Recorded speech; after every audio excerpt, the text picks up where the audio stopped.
बिस्मिल्लाहिर्रहमानिर्रहीम, अस्सलामु अलैकुम ख़वातीन व हज़रात। मैं मोहम्मद शहजाद अब्बास हूँ और आप देख रहे हैं मेरा फेसबुक और यूट्यूब ऑफिशियल चैनल। उसूली और 360 ज़ाविये पर ख़बरों की तफसील और तज्ज़िया जानने के लिए खुश आमदीद। क्या आपने इस वक्त गौर नहीं किया कि पूरी दुनिया के अंदर बैक वक्त बाहिजाब मुस्लिम ख़वातीन का जो मसला है वो एक साथ सर उठाना शुरू हो गया। यानी अगर हम बात करें भारत की, आपके सामने सारी मिसालें हैं कि किस तरीके से वहाँ पर मुस्कान खान का मसला हुआ। पूरी जो है वो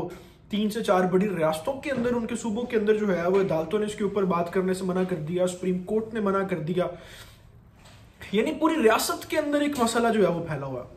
फिर हमने इसके ऊपर जो है वो आपको बर वक्त आगाह किया, अपडेट्स दी कि जिस तरीके से इस वक्त बरतानिया के अंदर इस चीज़ के ऊपर बात होना शुरू हो गई है। फिर फ्रांस के अंदर तो बाकायदा तौर पर इसके ऊपर जो है वो पार्लियामेंट से पास होकर बिल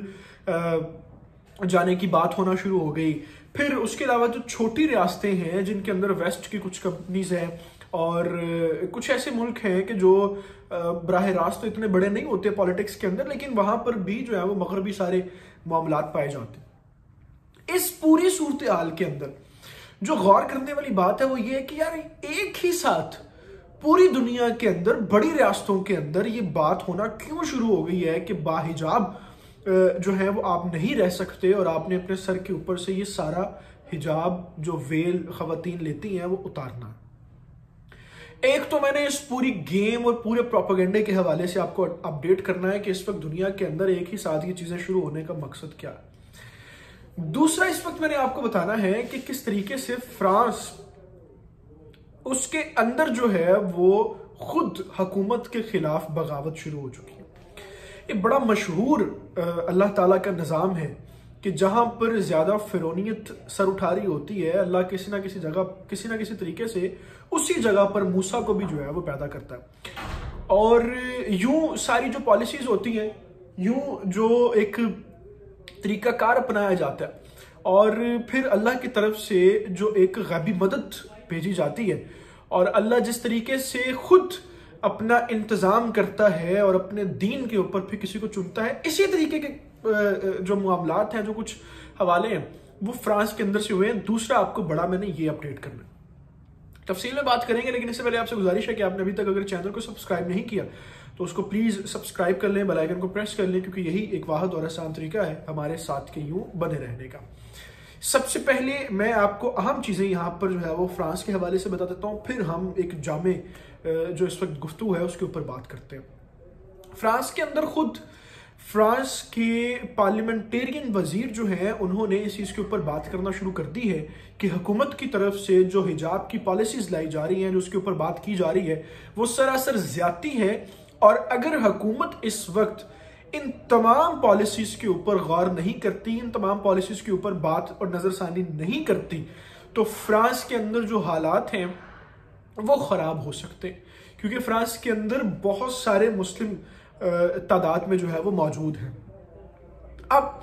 ये जो है वो जिस तरीके से फ्रांस की हुकूमत के खिलाफ जो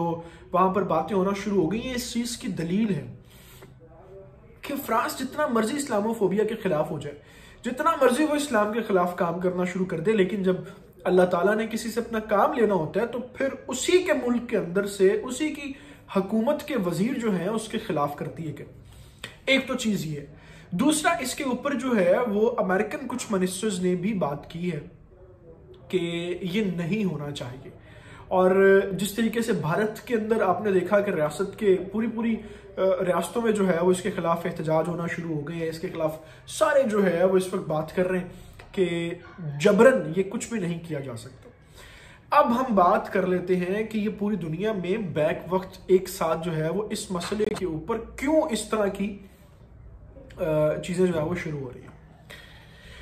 एक तो आप बड़ा बाज़ाब्ता तौर पर इस चीज को थोड़ा समझें कि दुनिया के अंदर इस वक्त जो है वो इस तरह के मसले का एक साथ उठना मुख्तलिफ ममालिक से इस बात की तरफ निशानदही है कि इस वक्त जो दुनिया भर का कुफर है वो इकट्ठे हो चुका है। और दुनिया भर का जो कुफर है इस वक्त वो मुसलमानों के खिलाफ तमाम प्रोपेगेंडे जो है उनको इस लेवल पे ले चुके हैं, इस जगह पे, इस पोजीशन पे ले चुके हैं कि अब वो तमाम तर चीजें जो मुसलमानों की कोर वैल्यूज थी, जो मुसलमानों की ज़रूरी इस वक्त चीज़ें थी, उनको डिस्टर्ब करने के लिए, उनको ख़राब करने के लिए अपने सारे काम इस वक्त कर रहे हैं। और चूंकि दो बड़े कैंसर जो दुनिया के अंदर इस वक्त मुसलमानों के खिलाफ हैं, यानी एक इसराइल और दूसरा अमेरिका और तीसरा भारत, तीन जो बड़े ये कैंसर्स हैं, इन तीनों का इस वक्त मुत्तहद हो के इन चीज़ों के ऊपर काम करना इस चीज़ के ऊपर भी इशारा देता है कि जो वन वर्ल्ड ऑर्डर की हम बात करते हैं, या दुनिया के अंदर हम जो इस कॉन्सेप्ट की बात करते हैं कि मुसलमानों के खिलाफ इल्यूमिनाटीज जो हैं वो behind the screen, of the screen बैठ के चीज़ें कर रहे हैं, तो इन सब चीज़ों को देखते हुए, इन सारे मामलात और सारी बातों को देखते हुए फिर हमें ये चीज़ें भी ठीक लगती हैं और प्रैक्टिकलिटीज़ के ऊपर हम इनको जो है वो जस्टिफाई भी कर सकते हैं। अब आप ये अंदाज़ा लगाएं कि एक ऐसी तहरीक जब वेस्ट के ममालिक से शुरू की जाती है, जिसके अंदर खवातीन को उनके हकूक दिलाने की बात की जाती है, तो उसके अंदर ये भी बात की जाती है कि कोई भी जबरन किसी औरत के ऊपर, किसी खातून के ऊपर जो है वो जबरन ये बात नहीं कर सकता कि वो क्या पहनेगी, क्या नहीं पहनेगी। तो फिर बाहिजाब मुस्लिम खवातीन जो है ये भी उसी कैटेगरी में फॉल करना चाहिए था जिस कैटेगरी में दूसरी चीजें करती हैं। लेकिन ये नुक्ता समझने की कोशिश करें कि जब औरत का सर नंगा करने की बात होती है, जब औरत को बरहना करने की बात होती है, जब औरत का जो लिबास है उसको इस्लामिक रवायात से खिलाफ चलाने की बात होती है, तो फिर तो सारी ह्यूमन ऑर्गेनाइजेशंस ये कहती हैं, ये बात करती हैं कि जी औरत को जबरन कुछ नहीं कहा जा सकता। अगर उसका दिल करता है जीन्स पहनने का, उसका दिल करता है स्कर्ट्स पहनने का, टी शर्ट्स पहनने का, तो आप उसको जबरन कुछ नहीं कह सकते, औरत की मर्जी है। लेकिन जब बात आती है हिजाब के ऊपर मर्जी की, वो भी तो खवातीन की अपनी पर्सनल चॉइस होनी चाहिए, पर्सनल पसंद होनी चाहिए, मर्जी होनी चाहिए। तो उस वक्त दुनिया की तमाम तर ह्यूमन ऑर्गेनाइजेशंस की खामोशी इस बात का सबूत देती है कि ये सिर्फ और सिर्फ इस्लाम के खिलाफ इकट्ठे हैं और तमाम पॉलिसीज और तमाम चीजें वो कर रहे हैं जो इस्लाम की असास को नुकसान पहुंचाती। मैं आपको इंटरनेशनल एग्जाम्पल्स तो कोट नहीं कर रहा, मैं आपको लोकल एग्जाम्पल कोट करता हूं। मैंने एक ट्विटर के ऊपर पोस्ट भी की जिस दिन मुस्कान का मसला हुआ भारत के अंदर। पाकिस्तान के अंदर जो औरत मार्च के हवाले से सबसे इनका बड़ा ग्रुप कराची ग्रुप है, उसके ऑफिशियल ट्विटर अकाउंट के ऊपर एक भी मजम्मती पोस्ट नहीं थी मुस्कान के हवाले से। चलें, अगर पर्दे के हवाले से पोस्ट नहीं करनी थी तो कम से कम यही पोस्ट कर देते कि मुस्कान की अपनी मर्जी है कि वो पर्दा लेना चाहे कि ना चाहे। लेकिन एक भी मजम्मती पोस्ट उसके ऊपर ना करना इस बात की वाज़ेह दलील है कि सिर्फ और सिर्फ दुनिया के अंदर उसूल इसी चीज के ऊपर हो रहे हैं कि इस्लाम की असास को खराब करना है। जो चीज इस्लाम के हक में जाती होगी उसके ऊपर ये बात नहीं करेंगे। ये मेरा चैलेंज है कि जब कभी भी इस तरह का कोई काम होगा तो तमाम ह्यूमन राइट्स ऑर्गेनाइजेशन जो है, तमाम फीमेल ऑर्गेनाइजेशन जो है, तमाम औरत मार्च के हामी लोग आपको खामोश दिखाई देंगे। इन तमाम तफसीलात के साथ अभी मैं आपसे इजाजत चाहूंगा। आपसे गुजारिश है कि आपने अभी तक अगर चैनल को सब्सक्राइब नहीं किया तो उसको प्लीज सब्सक्राइब कर लें। अल्लाह ताला से दुआ, अल्लाह ताला पाकिस्तान को और पाकिस्तान के नौजवानों का हामी नासुर हो। अपना बहुत सारा ख्याल रखिएगा। अल्लाह हाफिज।